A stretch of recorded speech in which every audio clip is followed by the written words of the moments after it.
Sir என்ன சொல்கிறாரோ அவருடைய நிழலாக இருப்பார். ஆமாம் அந்த பொண்ணு வேண்டாம் அப்படின்பாரு. இந்த பொண்ணு நல்லா இருக்கு அப்படின்னா ஆமாம் நல்லா இருக்கு அப்படின்பாரு.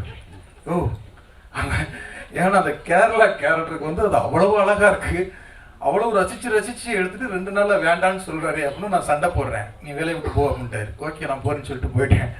அப்போ போகும்போது ஒரு டைலாக் போடுவார் எப்போவுமே, நீ என்னை அண்ணனா நினைக்கிறதா இருந்தால் ஒர்க் பண்ணு, டைரக்டராக நினைக்கிறதா இருந்தால் ஓடி போ அப்படின்பாரு. நான் போயிட்டு 2 தெரு சுற்றிட்டு அப்புறம் திருப்பி வந்துடுவேன். ஏன்னா இப்போ ஆஃபீஸில் வந்து நான் தான் தங்கியிருக்கேன். சொன்னால வீட்டுக்கே போக மாட்டேருண்ணே, அவருக்கு துணைக்கு நான் தான். அவர் சாப்பிடும்போது நான் சாப்பிடணும், யாராவது திட்டுனா ஆமாம் சார் சொல்லணும், எல்லாத்துக்கும் நான்.